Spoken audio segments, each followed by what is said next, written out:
Hello అండి. అందరికీ నమస్కారం. అందరూ ఎలా ఉన్నారు? బాగున్నారా? నేనైతే చాలా బాగున్నాను.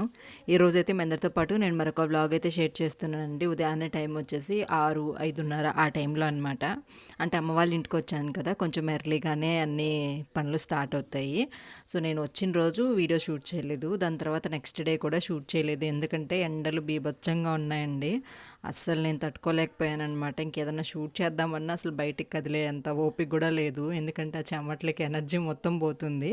ఇంకా సరే నైట్ నుంచి కూడా కొంచెం వాతావరణం చల్లబడిందండి. నా అదృష్టం అనుకుంటా.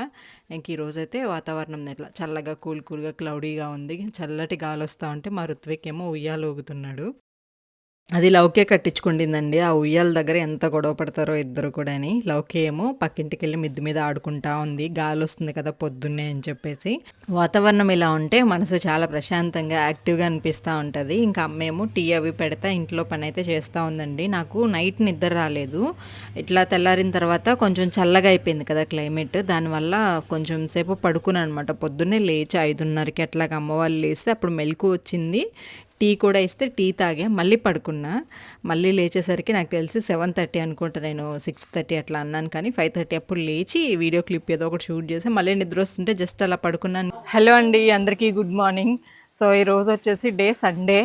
నేను ఆల్రెడీ వచ్చింది థర్స్డే రోజు వచ్చాను. కాకపోతే మధ్యలో అసలు వీడియో షూటింగే చేయలేదన్నమాట. అంటే ఇంకెందుకు ఈ ఎండలకి వాటికి వచ్చాను కదా రెస్ట్ తీసుకుందామని చెప్పేసి అసలు వీడియోస్ జోలికే వెళ్ళలేదు. సో ఇంకా సండే టైం మార్నింగ్ వచ్చేసి 8:30 అట్లా అవుతుందన్నమాట. సో ఇంకా ఇంట్లో అయితే కొంచెం గందరగోళంగా పనులు జరుగుతున్నాయి. సండే కాబట్టి స్పెషల్ ఈరోజు నాటుకోడి అంతా కూడా అయిపోతూ ఉంది. బిర్యానీ చేయాలా ఇప్పుడు? ఇక్కడ కాదు, మన ఊరికి వెళ్తున్నాం కదా, వస్తాము రాము అని ఉన్నారనమాట. ఇంకా హాలిడేస్ ఉన్నాయి కదా అని చెప్పేసి అంటున్నారు. బట్ నాకు ఇంకా వర్క్స్ అవి ఉన్నాయి. అందుకని నేను ఇంకా వెళ్దాము అని చెప్పేసి అనుకుంటున్నా. మా రుత్విక్ చూడండి అలిగాడు, ఉయ్యాల్లో పడుకున్నాడు. లౌక్య కోసం ఉయ్యాలు కట్టారు. నా కోసం కడితే 9 లెగ అంటే లెగట్లేదు. దొండి లౌక్య. నేను మమ్మీకి వీడియో షూట్ చేయాలి ఇప్పుడు. సో ఇదనమాట ఇక్కడ వరకు ఉన్నది. ఇంకా అన్నం అయితే తినాలి. నేను పిల్లల కోసం అయితే దోశలు వేసాము. కాకపోతే నాకు ఇంకా టిఫిన్ తినాలనిపించదు కాబట్టి అన్నం ఉండే ఇంకా అన్నం వేసుకొని తినేస్తాను. ఒక పచ్చడి 2 ఉన్నాయి. సో ఇంకా అన్నం వేసుకొని నేనైతే నా టిఫిన్ కంప్లీట్ చేసేస్తున్నా. దోశ తిన్నావా లౌక్య నువ్వు? లౌక్య ఏమో దోశ తినిందంట.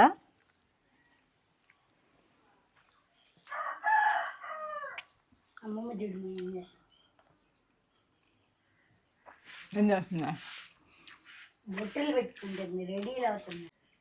చింతకాయ పప్పు పులుసు, ఇప్పుడు ఎండాకాలం కదండి, కొంచెం చినుకులు పడిన తర్వాత చింత చిగురు వస్తుంది. దానివల్ల అమ్మ చింతాకు తీసుకొచ్చింది అనమాట నిన్న. ఇంకా చింతాకు వేసేసి పప్పుల్స్ చేసింది అనమాట. ఇంకా నాకు ఎందుకో పొద్దున్నే తినాలనిపించింది. కందిపప్పు వేసి చింత చిగురు కాంబినేషన్ చాలా బాగుంటుంది. పచ్చడి ఇవి కూడా చేస్తారు. తర్వాత ఈరోజు సండే కదండి. సండే అంటే ఇంకా ఆలోచించాల్సిన అవసరం లేదు. నాటుకోడి పొద్దున్నే నానైతే కట్ చేసేసి ఇంక పనికైతే వెళ్ళారనమాట. అమ్మ చికెన్ బాగానే చేస్తుంది. మీకు కూడా నేను చాలాసార్లు చెప్పాను, షేర్ చేశాను. కాకపోతే అమ్మ చేసేది ఏంటంటే అండి, కారం చాలా ఎక్కువ వేస్తుంది అనమాట. ఆ కారం ఇంకా నేను తినలేను. కూర బాగున్నా కానీ ఒక 2-3 ముద్దలు తిన్న తర్వాత ఇంకా మనకి తినాలనిపించదు అనమాట. అంత స్పైసీగా ఉంటుంది. ఒకప్పుడు నేను తినేదాన్ని కానీ తర్వాత ఇంకా అలవాటు పోయింది. మేము కొంచెం మీడియంగానే తింటాం కారం అనేది. అందుకని వంట దగ్గర నేనే కూర్చున్నా, నేనే చేసుకుందాంలే అని చెప్పేసి ఇంకా అమ్మ అయితే అన్నీ రెడీ చేసి ఇచ్చింది. చికెన్ అవన్నీ ఉడకబెట్టేసి, నాటుకోడి కదా కొంచెం ఎక్స్ట్రా ఉడికితేనే బాగుంటుంది. అందుకని పసుపు ఉప్పు వేసి ఉడకబెట్టేసి పక్కన పెట్టింది.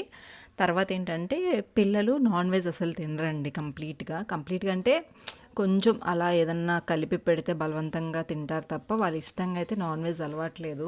నెల్లూరులో కూడా నేను ఏదన్నా బిర్యానీ అలాంటివి చేస్తే తప్ప చికెన్ తినరు. మళ్ళీ చికెన్ లాలీపాప్స్ అని, చికెన్ ఫ్రై ఇలా ఏదన్నా డిఫరెంట్గా అయితే తింటారు కానీ చికెన్ కర్రీ ఇలాంటివి తినరు. ఇంకా వాళ్ళ కోసం అని చెప్పేసి లైట్గా కొంచెం మసాలా రైస్ లాగా చేద్దాము, అల్లం వెల్లుల్లి పేస్ట్ అవి వేసి అని చెప్పి నేనే చేస్తున్నా. అంటే వాళ్ళు ఇంకా తినరు కదా, వాళ్ళకి మళ్ళీ స్పెషల్గా ఏం చేయాలి అని చెప్పి దాంట్లోనే కొంచెం ఫ్లేవర్ కోసం నాటుకోడి ముక్కలు ముక్కలు కూడా వేసాను, ఒక 10 అట్లాగా. అంటే చికెన్ వేస్తే కొంచెం డిఫరెంట్ ఉంటుంది కదా టేస్ట్ అనేది బిర్యానీ. సో బిర్యానీ అని కాదు కానీ పలావ్ లాగా చేశాను అనుకోండి. అసలు ఇప్పుడు చల్లగా ఉందనే కానీ వాతావరణం, వర్షం పడలేదు కదా, అదొక రకమైన వేడి గాలండి, పడమర గాలి తగులుతూ ఉంటుంది కదా, దానివల్ల చెమటలు కారిపోతున్నాయి ఆ కిచెన్ ఆ పొయ్యి దగ్గర కూర్చున్నా. ఇక్కడ ఎలాగో అమ్మ వాళ్ళకి కొంచెం కింద ఉంది కాబట్టి కూర్చొని చేసుకుంటున్నాం. అదే లోపల అనుకోండి, అంటే అమ్మ వాళ్ళకి కిచెన్ ఇక్కడ కాదు, లోపల ఉంది. అంటే గ్యాస్కి బండ కానీ అన్నీ సెట్ చేయించాము. కాకపోతే అక్కడ హౌస్ కొంచెం చిన్నది, ఇంకా దానివల్ల వెంటిలేషన్ తక్కువ ఉంటుంది అనమాట. ఇంక ఇంటి మొత్తం జిడ్డు, ఇంకా అక్కడ నిలబడి వంట చేయాలంటే కష్టము. ఇంకా అమ్మ నాన్న ఇద్దరే ఉంటారు కాబట్టి ఇంకా బయట అయితే స్టవ్ అలా పెట్టేసుకొని వండుకుంటున్నారు. నెక్స్ట్ కొంచెం అక్కడ ఏదైనా గోడ అలా పెడదాము, కాకులు వస్తాయని చెప్పేసి కొంచెం పట్టలాగా కట్టారనమాట. అదంతగా బాగలేదమ్మా అనేసరికి గోడలు ఏమైనా కడదామా అని చెప్పి చూస్తూ ఉన్నారు. ఈ ఇంటిని మేము 30 ఏళ్ళ నుంచి ఎన్ని రీమోడల్స్ చేసాము అండి, చేసుకుంటా మోడిఫికేషన్స్, ప్రస్తుతానికి ఇలా తయారైంది. ఇంకా హౌస్ ఏదైనా కట్టుకోవాలన్నా ప్రజెంట్ సిచ్యువేషన్స్ సరిగా లేవు. హౌస్ కట్టాలని మా చిన్నప్పటి నుంచి అనుకుంటున్నాం కానీ కుదరలేదనమాట, టైం రాలేదు. సో ఇంకైతే అమ్మ ఇంక దాంట్లో రైస్ అవన్నీ వేసేసాము. పెద్దగా ప్రాసెస్ ఏం షేర్ చేయలేదండి, ఎందుకంటే షేర్ చేసినా కానీ అక్కడ మీరు నేర్చుకోవడానికి ఏం ఉండదు. అంటే ఏం లేవు బిర్యానీలో వేయడానికి కూడా, మసాలా రైస్లో కానీ చెక్క మొగ్గ కానీ ఏది దొరకలేదు, కొత్తిమీర లేదు. అంటే ఊర్లో కదా చెక్క మొగ్గలు అవంటే దొరుకుతాయి కానీ బిర్యానీ మసాలాస్ కానీ ఏం లేవన్నమాట. ఇంకా అలాంటప్పుడు దేనికిలే అని చెప్పేసి నేను అక్కడక్కడ వంట చేసేటప్పుడు మాత్రం షూట్ చేశాను. ఇంకా రైస్ అయితే పెట్టేశామన్నమాట. తర్వాత ఇంకా బిర్యానీ తినమంది, నాకైతే అసలు నచ్చదండి, నాకు వైట్ రైస్ వేసుకొని ప్లెయిన్గా కర్రీ వేసుకొని తినడమే ఇష్టము. ఇంకా అందుకని మళ్ళీ అమ్మ అయితే అన్నం పెట్టింది. ఇంకా పిల్లలు మసాలా అన్నం అయితే తిన్నారు, కొంచెం చికెన్ పులుసు అది వేసుకొని పెరుగు చట్నీ కూడా చేసిందనమాట. ఇంకా నేను మాత్రం చికెన్ వేసుకొని రైస్ వేసుకొని తిన్నాను. ఇంకా చికెన్ కర్రీ కూడా నేనే చేస్తున్నాను అనమాట. వన్స్ మసాలా అన్నం అయిపోయిన తర్వాత చికెన్ కర్రీ చేస్తున్నా. ఇంకా ఇక్కడే కూర్చుంటే అమ్మ అన్నీ తెచ్చిస్తుంది కదా, హ్యాపీగా వంట అయితే చేస్తున్న ప్రాబ్లం లేకుండా. చికెన్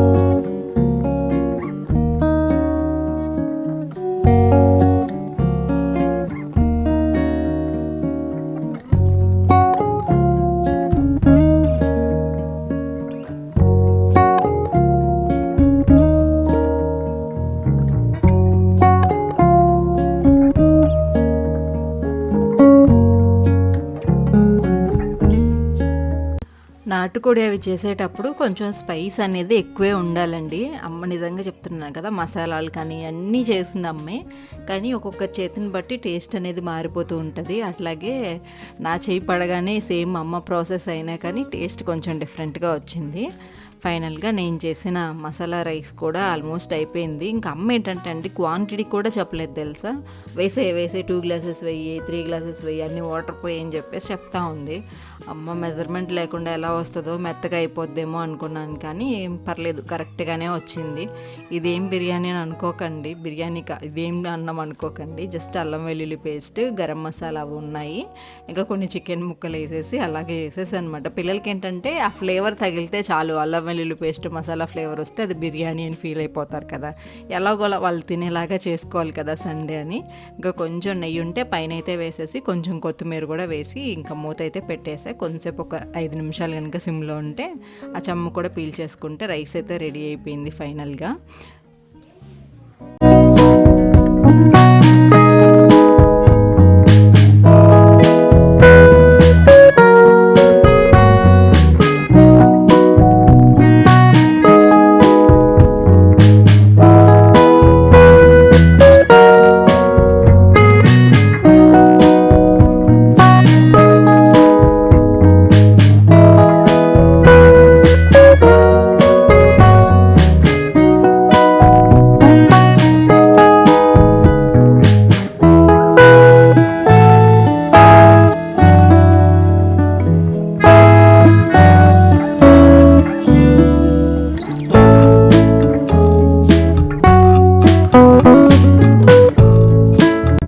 చికెన్లో కూడా ఎక్కువ ప్రాసెస్ ఏం చేయలేదండి, జస్ట్ సింపుల్గా చికెన్ అయితే ఉడికించేసుకొని ఉప్పు పసుపు వేసి కొంచెం ఆయిల్ వేసుకొని అల్లం వెల్లుల్లి పేస్ట్ వేసేసుకొని ఆనియన్స్ ఒక టమాటా వేసుకున్నాను.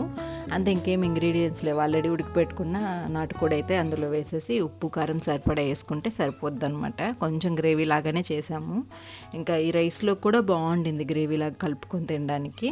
ఇంకా ఫైనల్గా అమ్మ చెప్తూ ఉంది కదా సరిపోద్ది అని, నేనేమో సరిపోదు, అది సంగట్లాగా అయిపోద్ది, నువ్వు వాటర్ తక్కువ అంటే ఎక్కువ వేసేసావు అని చెప్పి అంటూ ఉన్నా.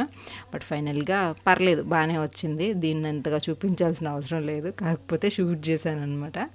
సో ఇంకా ఇదండి, లంచ్ అయితే రెడీ అయిపోయిందనమాట. బయట అయితే చేసేసుకున్నాము హాయిగా. కొంచెం చెమటగా ఉన్నా కానీ పర్లేదు, ఈరోజు నేనే మొత్తం కంప్లీట్ చేశాను అనమాట.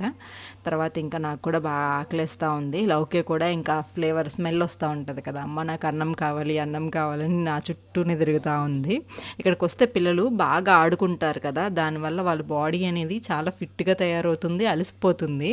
దానివల్ల తగినంత నిద్ర అండ్ కడుపుకు కూడా తిండి బాగా తింటారనమాట. ఆకలి బాగా వేస్తుంది కాబట్టి టైం టు టైం తినేస్తారు. సో అందుకని విలేజెస్లో ఉండేవాళ్ళు చాలా హెల్తీగా ఉంటారు, ఫిట్గా ఉంటారు. నాకు తెలిసినంత వరకు విలేజెస్లో చాలా తక్కువ అండి షుగర్స్ కానీ జబ్బులు కానీ ఇలాంటివి రావడం. ఇంకేదన్నా వస్తే క్యాన్సర్స్ అలాంటివి రావాల్సిందే తప్ప షుగర్లు ఇలాంటివి అయితే అస్సలు రావు. మనకనుకోండి సిటీస్లో కానీ టౌన్స్లో కానీ ఇంట్లో ఏదైనా వర్క్ చేసుకునే వాళ్ళకి 30 years దాటాయంటే లేనిపోని ప్రాబ్లమ్స్ అని మన నెత్తి మీదే ఉంటాయి. ఇంకా నేను కొంచెం గ్రేవీ లాగా ఫ్రై లాగా చేద్దాం అనుకున్నా. అమ్మేమో వచ్చేసి ఇంతమంది ఉన్నాం కదా, మళ్ళీ వాళ్ళు రైస్ చేసుకున్నారు, దాంట్లో కూడా కొంచెం కర్రీ కావాలని చెప్పి మళ్ళీ వచ్చి కొన్ని వాటర్ పోస్తుంది అనమాట, మసాలా వాటర్. సర్లే అని చెప్పి నేను ఇంకా గమ్ముగా ఉన్నాను అనమాట. కానీ కొంచెం పులుసు. ఇంకా నా కోసం అయితే అన్నం వండింది అప్పటికప్పుడు. ఇంకా నేను ఆ రైస్ తిన్నాను చెప్పాను. నాకు కూడా అలాగా పలావ్ రైస్లో అలా ఇష్టం ఉండదు, ప్లెయిన్గా తినేస్తే మంచిగా ఉంటుంది. రసం ఉంటే చాలు, ఇంక వేరే కాంబినేషన్ అవసరం లేదు.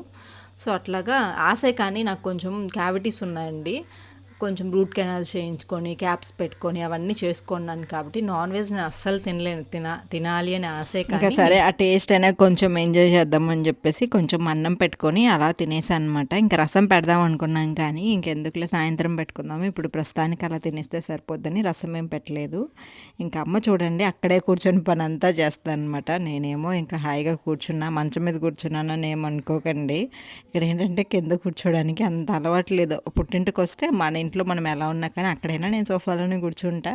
ఇక్కడ ఎందుకో ఫస్ట్ నుంచి మంచం మీద కూర్చొని తినడం అలవాటు అయిపోయింది. మంచం మీద కూర్చోకూడదు చాలాసార్లు విన్నాను కానీ అలా అలవాటు అయిపోయింది, ఏమనుకోకండి. ఇంక నేనైతే వేడివేడిగా అన్నం అయితే తినేసాను. కాలిపోతుంది, ఫ్యాన్ పెట్టుకున్నా కానీ సెగ తప్ప చల్లటి గాలేం రావట్లేదు. అన్నం తినేసాక కొంతసేపు పడుకుందామని ట్రై చేసినా కానీ ఎండ మళ్ళీ పొద్దున్న లేదనే కానీ 11 గంటల నుంచి స్టార్ట్ అయిందండి. ఇంకా అదొక రకమైన ఎండ అనమాట. ఇంకా దానివల్ల నిద్ర కూడా పట్టలేదు, లోపల పడుకుంటే వేడిగా అనిపిస్తూ ఉంది. నేను ఇంకా సర్లే అని చెప్పేసి ఇంకా బయటకు వచ్చాను అనమాట. అటు ఇటు దొరలేడు, కొంచెం ఫోన్ అది నొక్కి ఫోన్ యూజ్ చేద్దామన్నా కానీ సిగ్నల్స్ రావు. ఇంకేం చేస్తాం, బయట అమ్మ చింతకాయలు కొట్టుకుంటా ఉంటే ఇంకా పెద్దమ్మ వాళ్ళు కాల్ చేశారు. ఇంకా వాళ్ళతో మాట్లాడుతూ ఉంటే నేను కూడా ఇంకా అట్లా కూర్చొని వీడియోస్ తీసుకుంటా, నా ఫోన్ నేను నొక్కుతా అట్లా ఉన్నాను అనమాట. సో ఇలా ఉందండి. టైం అయితే ఈవినింగ్ 4 అలా అవుతుందన్నమాట. ఇంకా అయితే ఎండ తగ్గలేదు. ఫేస్ చూడండి పొద్దున ఎలా ఉంది, ఇప్పటికి ఎలా అయింది. అప్పటికి సన్ స్క్రీన్ రాసుకుంటున్నాను కానీ ఎక్కడ ఉంటుందండి, ఎండలకి అసలు ఆగట్లేదు. మొత్తం చెమటలో బయటకు వచ్చేస్తా ఒక 10 నిమిషాలకి. నా వల్ల అయితే నిజంగా అవ్వట్లేదండి. ప్రతి ఇయర్ కూడా హ్యాండిల్ చేసేదాన్ని కానీ ఈ ఇయర్ ఎందుకో అసలు ఎండలు ఏమీ తగ్గినట్లు అనిపించలేదు. ఇంక నా బాడీ ఎందుకో కంట్రోల్ చేసుకోలేకపోతుంది. ఇంక నేను రేపు అయితే ఊరికి వెళ్తాను అని చెప్పేసి అన్న, 3 days ఉన్నాను కదా అని. ఇంకా అమ్మ వాళ్ళేమో వచ్చావు కదా ఒక వారమైనా ఉండు అంటున్నారు. సో చూడాలి, నెక్స్ట్ వీడియోలో అయితే మళ్ళీ కలుసుకుందాం బాబాయ్.